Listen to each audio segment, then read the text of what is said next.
Hey, my still standing friend. It's Di, and welcome to the Still Standing podcast. This space was created for women who have lived through a chapter that she would have never chosen and is still trying to figure out who she is on the other side of it. So take a breath, settle in, and step into your own shoes. I can't wait for you to hear this episode. And that's what happened when I wrote the Still Standing book. I didn't sit down one morning and decide that I was going to write this book and create a method. Please. That would have required a level of calm and structure I deeply admire in other people. I discovered the still standing method the way most things are discovered, in a messy way, in a bunch of pieces, through old stories and hard chapters, and through notes that I'd been writing for about 10 years on my phone. And honestly, looking back at my own life and realizing, wait a minute, there's this pattern. It's not a cute pattern. It's not like a Pinterest type of pattern. No, this is more like how did I survive all of this and manage to buy groceries and answer emails kind of pattern. But there it was, like right in front of me. And once I saw it, I could not unsee it.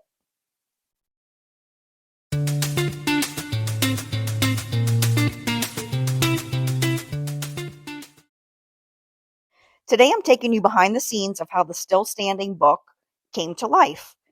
Not from a perfect plan, but from the stories that I've been carrying for years. And by the end of this episode, you'll see how those stories became the Still Standing method, which is a way to recognize where you are after life knocks you sideways, and how to take one honest step forward without shaming yourself for not being further along. Here's the funny thing about writing a book. You think you're writing a story, and then one day you realize the story has been writing you back. For years I wrote stories, not because I had a big publishing plan, and not because I knew exactly what they would become later in life. I wrote them because they were in me and I needed to kind of get it out on paper. So instead of paper, I switched to my iPhone and I put things down, little pieces in life that, happened, and the stories behind them about growing up and when things happen hard with grief, and when I went through finding my adoptive parents and the divorce and breast cancer. So all these stories kind of came about, and they were moments that some of them make you laugh so hard you almost pee your pants, and other moments that make you sit in your car and stare through the windshield because you don't know what life is asking of you next. So all these stories were kind of just there, waiting for the right moment. And then after my layoff, something shifted. At first, I did what most people do, and when life knocks you sideways and you kind of panic politely and don't really know what to do next. And then what came about was I was trying to figure out what I was going to do next. And there was a whole identity shift. And who am I? And what do I do with myself at this point? And then I remembered my stories. Not that I'd forgotten them in any way. And actually, I was writing a little bit about my layoff. And then I remembered that I was waiting for the right moment to do this. And sometimes in the mess, you're looking for some clarity. So I just decided to go for it.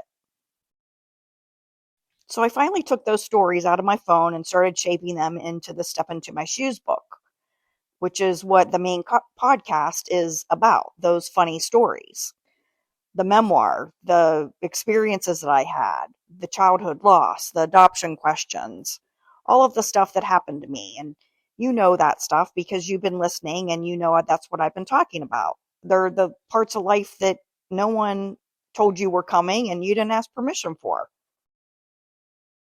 But while I started writing that, something else started happening.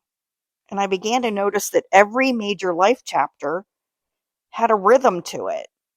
And every time life split into a before and after, I moved some version of me through this process that I didn't even know existed. And it wasn't perfect or graceful, and definitely not anything that I recognized at the moment. But the writing showed me these patterns. And I definitely thought it was worth looking at closer, because if I was going through this, then surely other people who have gone through life splits would go through the same. So what I discovered was that first came this disruption in my life. So it was cancer, or my mom passing, or getting laid off, you name it. Like just something major like that, that is a make you want to stop moment and not know what to do next. So after the disruption hit, the fog in my brain set in. It was like my brain could not catch up with what was happening. And you're moving around and you're answering people and you don't even look fine, or at least I didn't. And you just don't even know what to do next. And inside, you're just trying to locate yourself. So that became the first phase of the still standing method, the disruption and the fog. Because before we rebuild anything in our life, we have to admit that something's changed. And then came the survival mode. And this one's sneaky, because survival mode doesn't always look dramatic. Sometimes it looks like lying in bed, or like you're over functioning, like making dinner, paying bills, going to work, smiling at people, and then falling apart in the Target parking lot because someone asked you if you needed a receipt.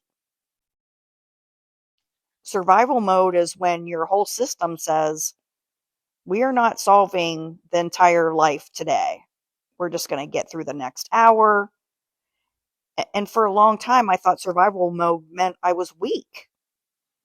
I thought if I were stronger, I would be moving through this process faster, healing faster, making decisions faster.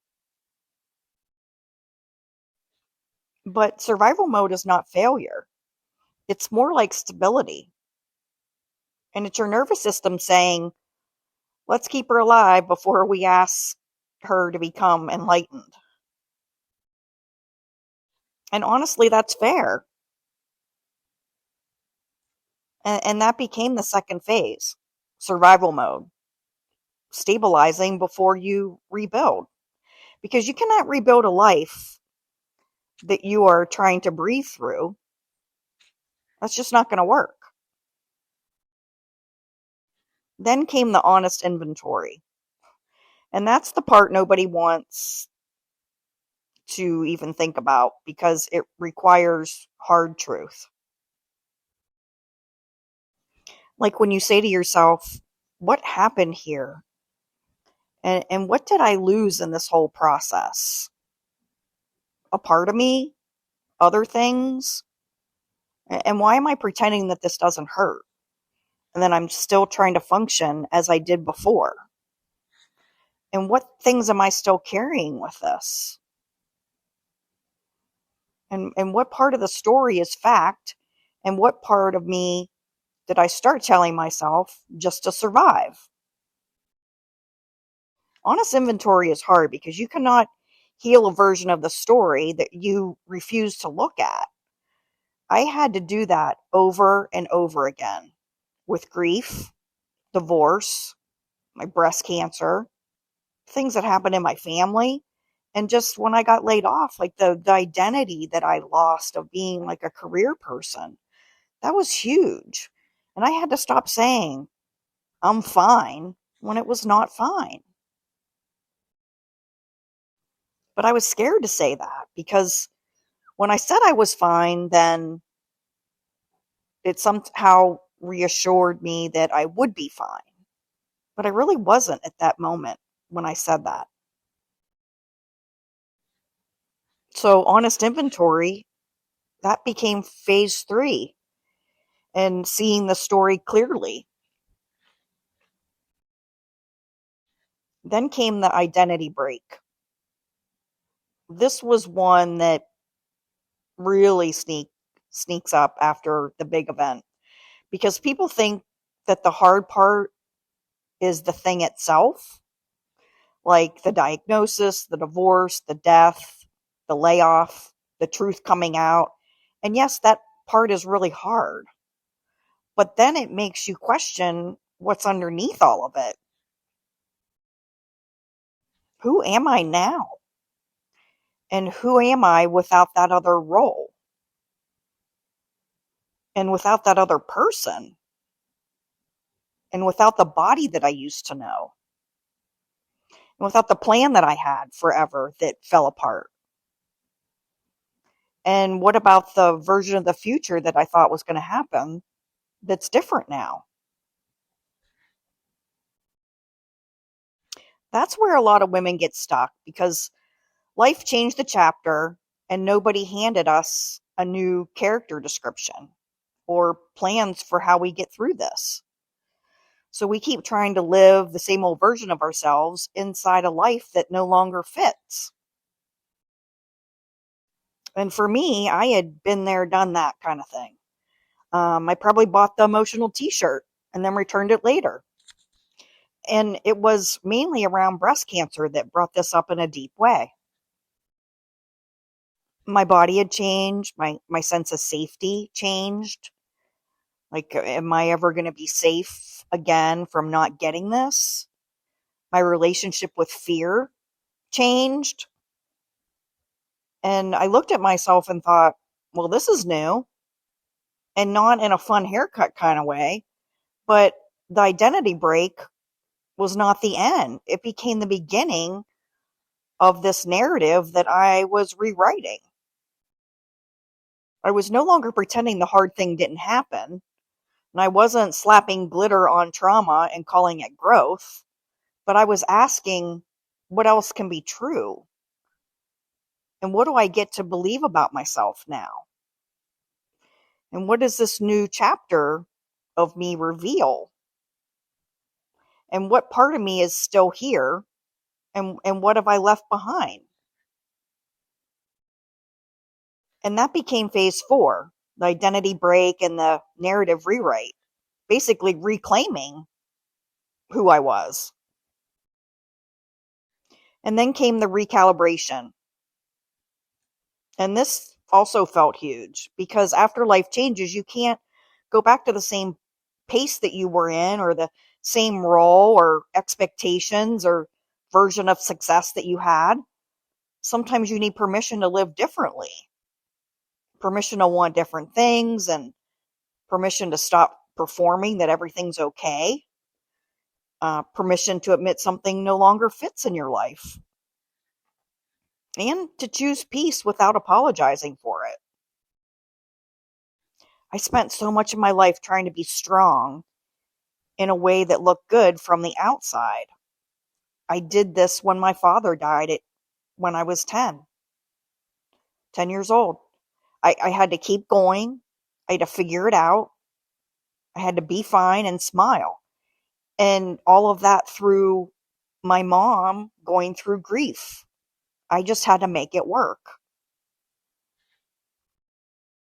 It was one of those things that you just kept going in life and not fall apart where people could see you fall apart.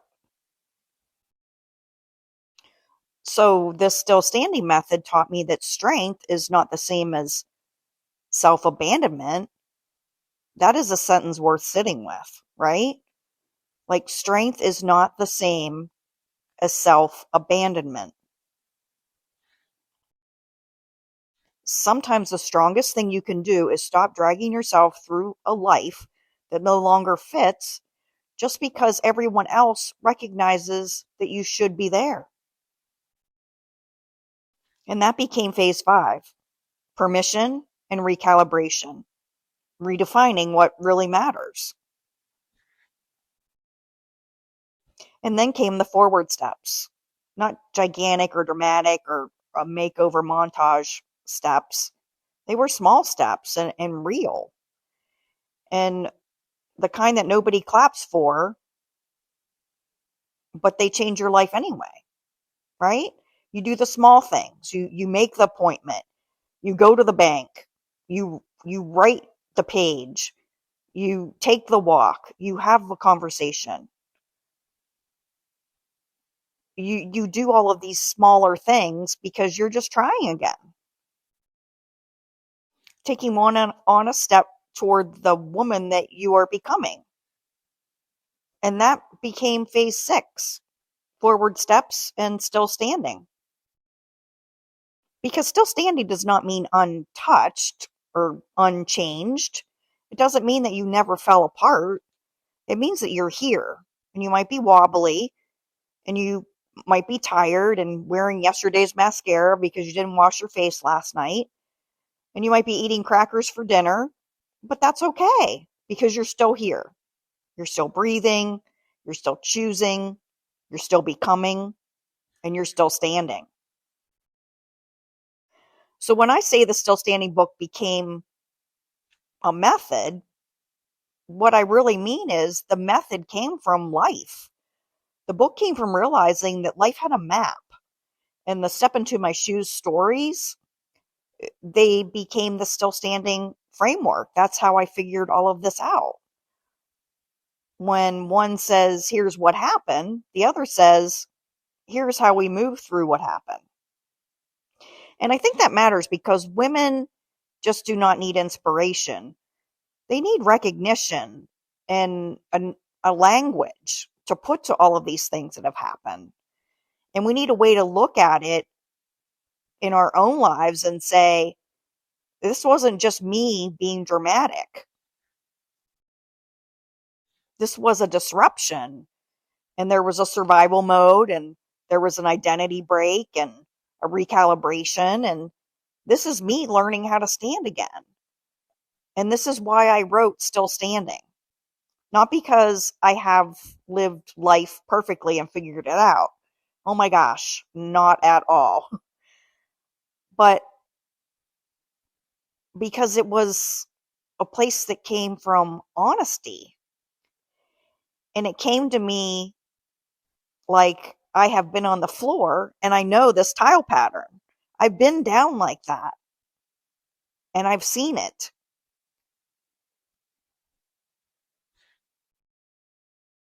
So I know life is not perfect. So don't come to me to want perfect.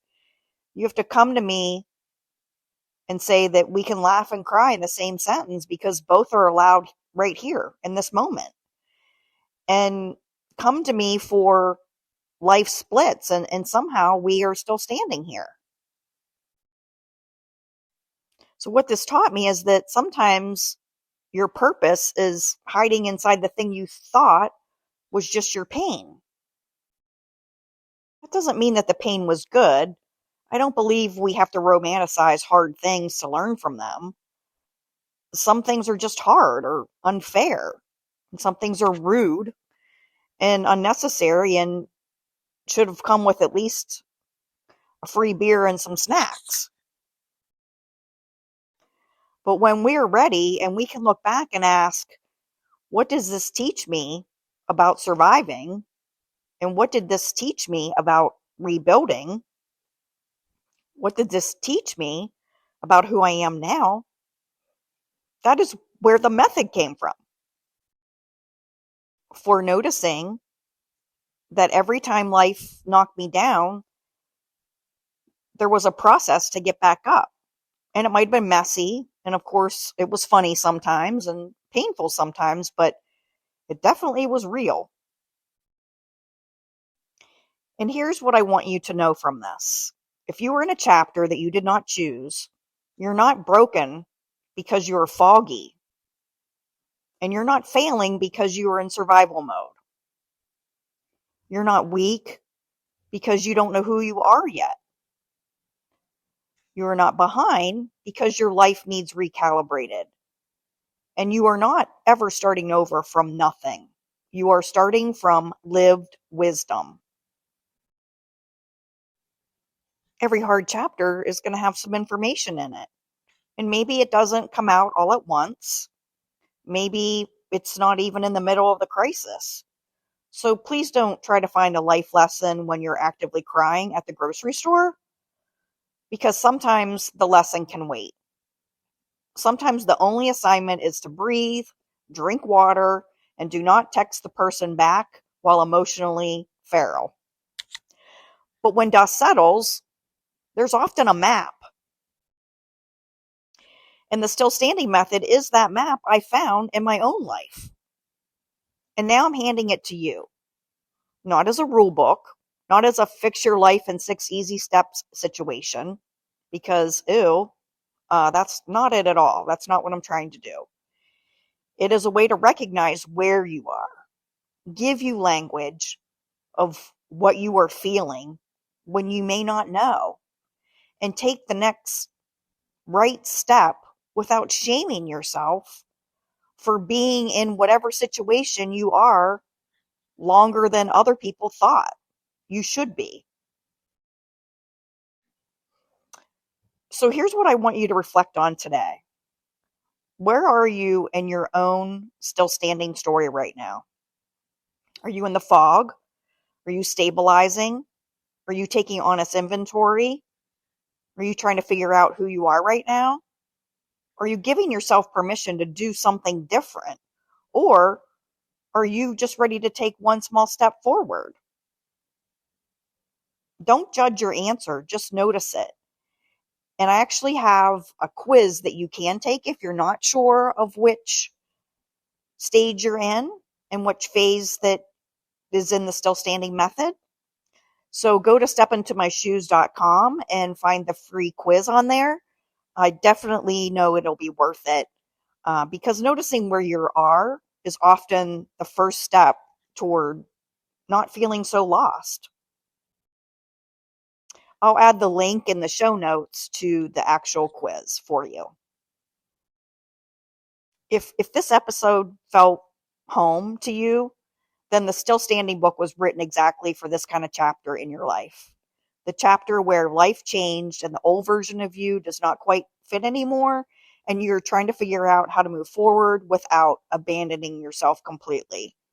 And if you want more support and reflections and freebies and all the things that we are building around this work, you'll find that on the stepintomyshoeshere.com.